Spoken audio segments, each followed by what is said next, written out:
If you have had success in going on dates and then you decided that you're going to continue to date and you're ready to move into the next stage in the relationship and you are not sure whether this woman will be a good candidate or not, I'm going to give you some tips that I think if you apply will be very good for you. Not in a particular order of importance, just tips that you can apply that you can use to screen women better. The very first thing that I would suggest that you should have is your list of your non-negotiables. Very important.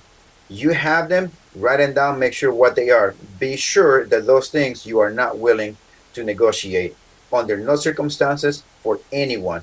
And I am sure that she also has her lists. And you have to make sure that your list is the same as hers, because ultimately men are the one who control access to relationships. So it is your job to screen this woman. Second, you should also have a list of your compromise. There are some things that you are going to have to compromise in a relationship. There are some things that you have to work on for the betterment of the relationship. Some things you're going to have to do less of. She also has to have a list of compromises, things that she's willing to do less for the betterment and for the benefit of the relationship. So make sure that when you are in a relationship with her and that you start seeing that you are compromising some things, doing less of whatever it is on your lists, that she also has to compromise on some things. And if you see that you are the only one doing that and she's not doing anything on her end the relationship, because it's not going to work. Third, you should have a list of your things that you are okay to totally do away with for the sake of the relationship also. She also has to have some things that she has to do away with for the sake of the relationship. Those can be bad habits, and vice versa, same things for you. There's some things you're going to have to totally be willing to give up. Let me give you one example. Let's say that you drink, and the drinking is affecting the relationship. Then if you're going to have to quit drinking or smoking, then you're going to have to quit drinking and smoking. If you see that what you are suggesting to her that she needs to stop doing is affecting the relationship, and if she's not doing them, but you are doing those things, then you are simping. Do not simp. Stand your ground. And if she's not willing to sacrifice some things for the relationship, then end it. Fourth, if you are a single man, do not date a single mother. You will never be a priority in her life. You are going to be the fourth or fifth person of importance in her life. You're not going to have authority to discipline the kid. And if this kid is a little bit older, it's going to tell you that you are not the father and that you cannot tell her or him to do X, Y, and Z. And the mother of this child will override any authority that you want to impose or any rules that you want to impose in the house. Yet, she will expect you to take care and raise the kid, but not discipline. You're not going to be the priority.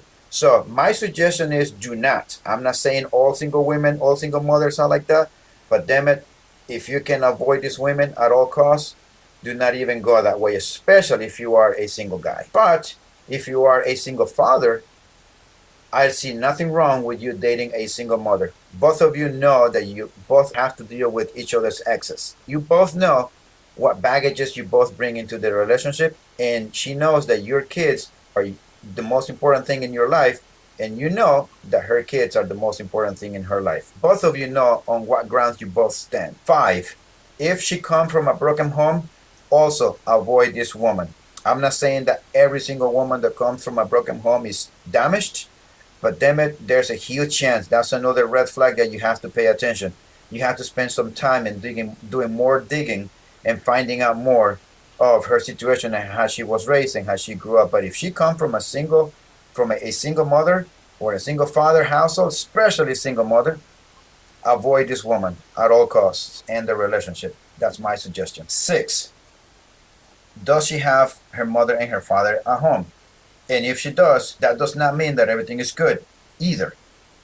You have to pay attention how the dynamics of the house is. Who is the leader on the house? If she was raised in a house where the husband or the father is more like a feminine, not a very masculine guy with masculine traits and all of those things, then she grew up basically watching and hearing and paying attention the way her mother treats her father. She believes that that is the way a house is supposed to be run because that's what she grew up. That's normal to her.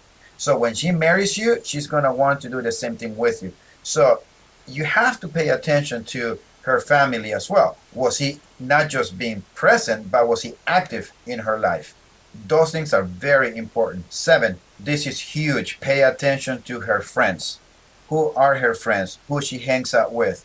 That is key, because a lot of her friends are going to have a big influence on her behavior and the way she thinks, whether it be politically, social issues, religious, anything in general. You need to pay attention. Also, not just the way they talk, but also the way they dress. People tend to hang out with like-minded individuals, so you have to pay attention to her friends, who she hangs out with. 8, you should know that you cannot change a woman.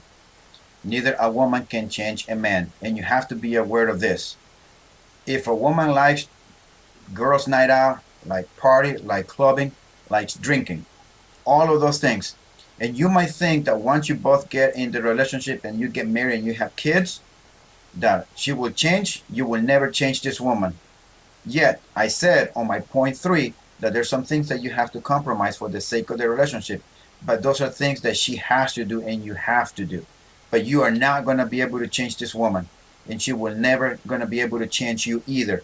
So, if you see a woman that has that kind of behavior that you just don't like, but you expect that behavior will change once you put a ring on their finger, and once you make her your girlfriend, once you make her your fiance, once you get married and once you have kids, you are expecting that behavior will change. You are dead wrong. And if you later on in life you complain that you thought that she would have grown up, that would be your fault. To me, a woman with social media, to me it's a no-go. That is my personal opinion. If you have a social media, and if you are okay with her having some, how much time she spends on social media, what kind of things she posts. And if you feel that you have to constantly bring up the things that she does on social media, and that's creating a problem, you need to end the relationship.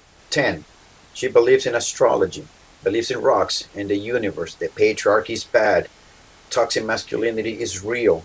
Blames men for everything. Uses pronouns. If she uses the word she deserves, run. Also, that she is the table, that she is 10, that she is a queen. She's never at fault in her previous relationships. Her body count is extremely high. Tattoos everywhere, piercings everywhere. Green, purple, orange, red colored hairs. Says bro, dude, curses like a sailor, drinks, smokes. In my book, all of those things are a no-go. I don't drink, I don't smoke. I don't have any piercings, I don't have any tattoos. I don't go clubbing, I don't go partying. I take care of my body, I take care of myself, I work out and eat healthy. And if I'm holding myself to such standards, I'm also going to hold the woman to the same standards that I'm holding myself to. You apply those tips that I gave you, you're going to have a higher chance of finding a very good quality woman. They are rare, but they are out there. We just have to put in the work, honestly. Take your time when you are doing the vetting process, when you're screening this woman. You have to take your time, because ultimately we are the ones who are the gatekeepers of relationships.